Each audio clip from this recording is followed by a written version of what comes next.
So, shalom everyone, and welcome to another little presentation by Danny the Digger. And this time we are not out in the fields.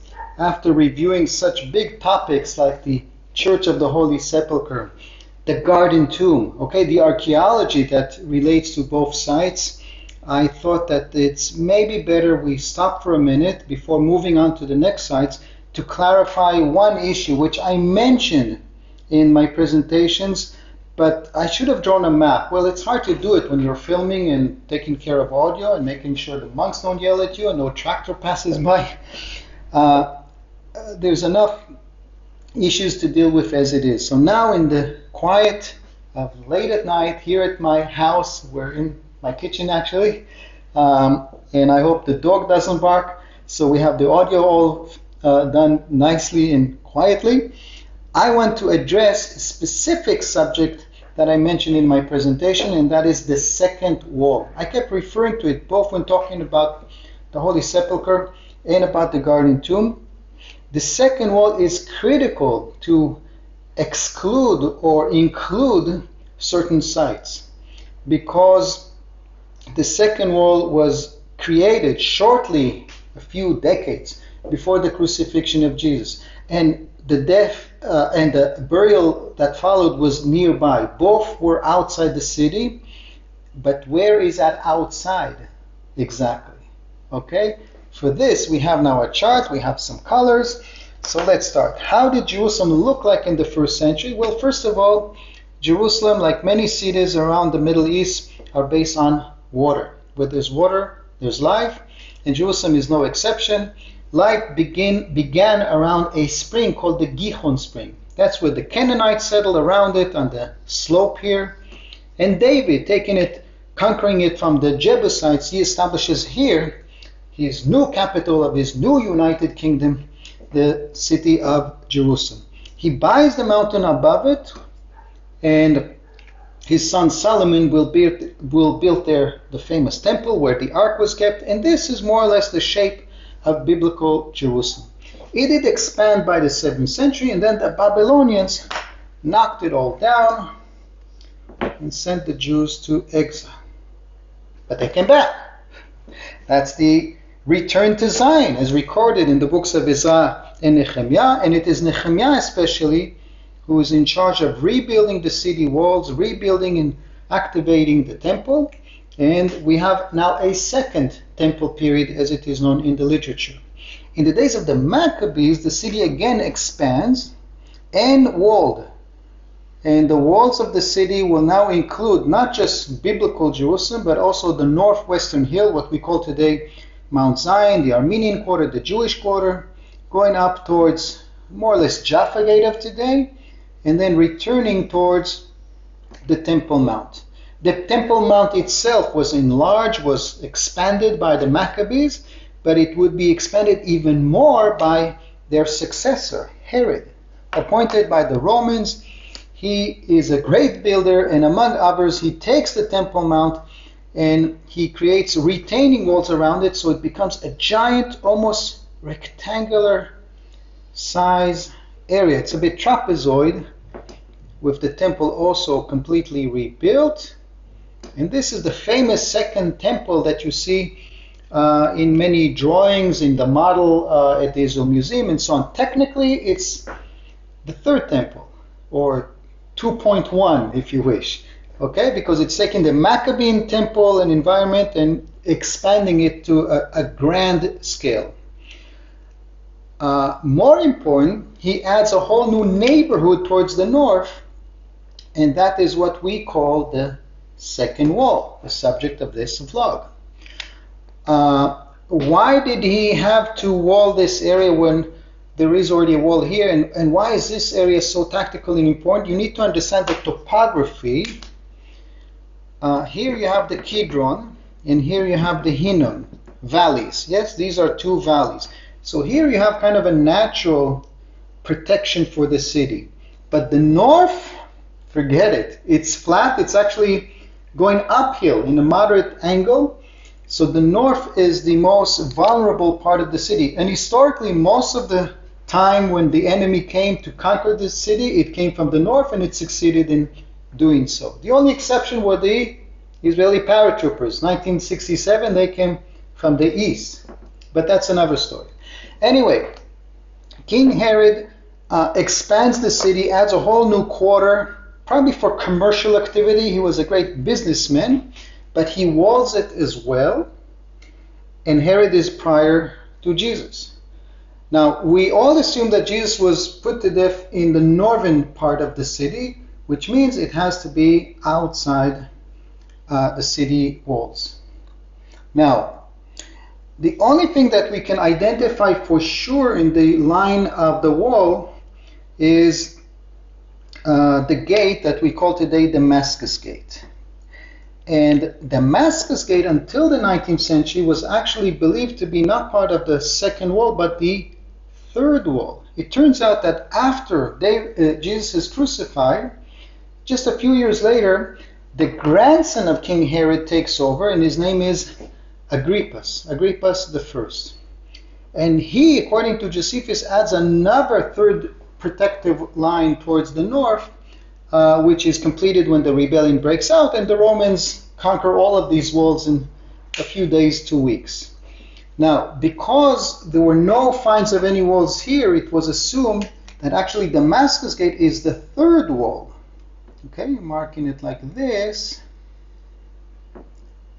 If this is the third wall, then actually Herod's wall and Herod's quarter should be, I don't know, somewhere here. Who knows where? And it's just a small area.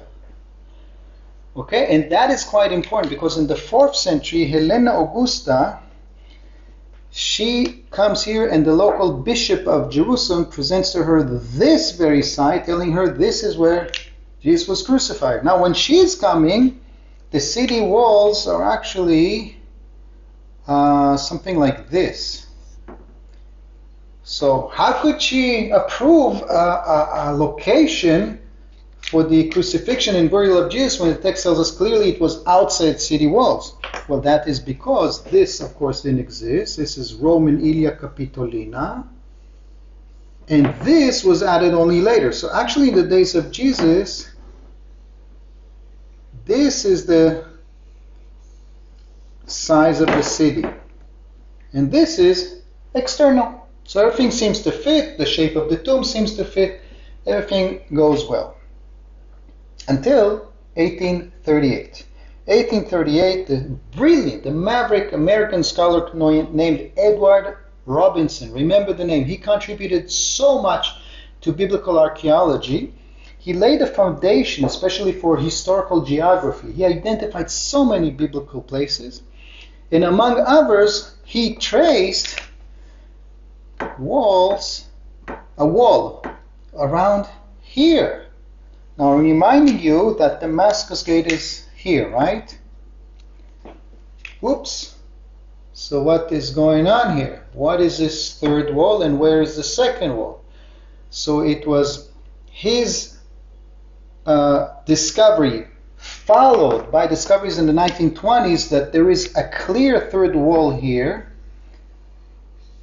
which led scholars to agree Jerusalem was actually far bigger than what we assumed. And the second wall, the Herodian wall, therefore has to go up to Damascus Gate, more or less like this. Do you realize what's the problem? If the second wall goes like this, the tomb of Jesus is within city walls, and that cannot then be the tomb of Jesus. Okay?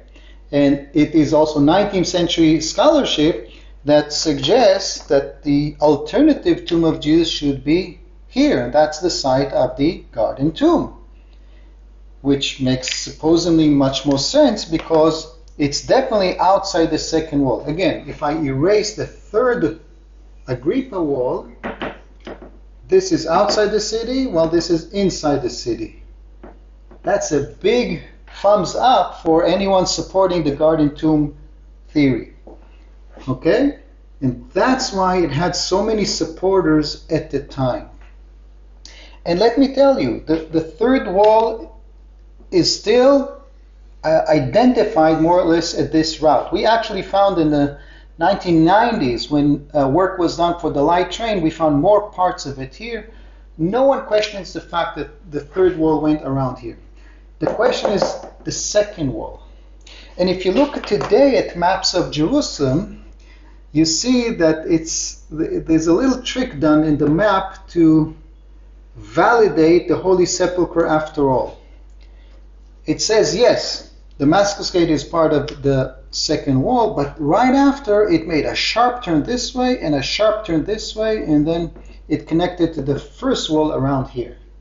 Of course, you understand why this is done. It's to exclude the tomb of Jesus from the city's territory, so it can be the tomb of Jesus. But here's the problem. We don't have any shed of evidence for any of this. Nothing, nichivo, zero. It's all a speculation by modern scholarship because of lack of solid evidence. Okay? Now, the tomb of Jesus archaeologically is typical to the time, typical to the first century, but you can't tell by the tomb shape if it's from 50 minus or 50 plus. Okay? It's not enough. The second wall will be one of the best ways to validate or disvalidate, what's the opposite? Disqualify the identification of Jesus' tomb at this location. And that's the problem, that unlike the Jewish quarter, where because of modern wars we had opportunity to do a lot of digs, this is the Christian quarter, the heart of the Christian quarter, and unless there's a major earthquake or war or I don't know what, and I don't wish it to be, we won't have the option, the opportunity to make large-scale excavations and possibly track that second wall.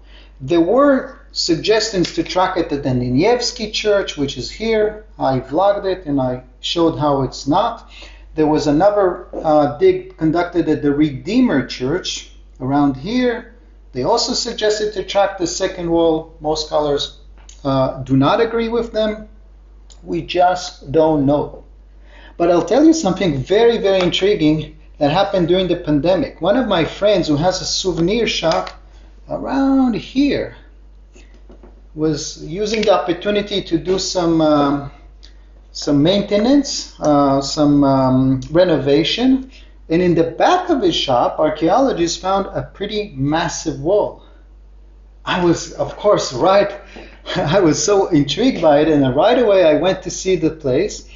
And the archaeologist says that it dates to Aelia Capitolina, it's part of the 10th Legion Army Cap, and so on. I took a look at it, and to me it looked very Herodian, very first century. If it is so, then you realize, of course, how it makes it all so difficult, because then the second wall either went this way, or it still made a sharp turn, but it would be right over the tomb. Okay? That is a pretty sensational discovery. And unfortunately, the owner of the shop, who was a Christian, told me, Danny, do me a favor, don't post anything about this. I will get in trouble with my own community, because they also relate and sanctify the Holy Sepulchre. So honoring him, I did write about it, but I kept it only to myself. It's not public. To sum things up, the second wall, that second wall of Jerusalem and its path and its location is so critical to provide the final answer, or maybe not final, but to provide a very important argument in favor or not in favor of the Holy Sepulchre. Okay? And until we find it, we will always have some doubt over the location, although when I vlogged at the site, I showed you there are quite a few compelling arguments in favor of it. But the second wall would be such a major discovery in debating this issue.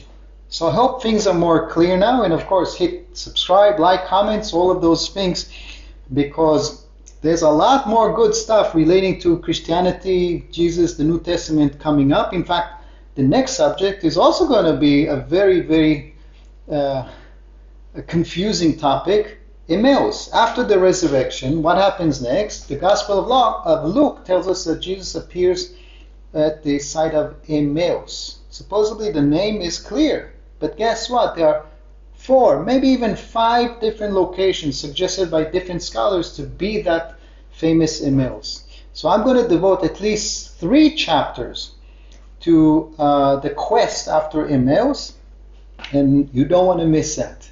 Okay, so I hope you enjoyed that presentation, and until next time, Laila Tov, bye bye.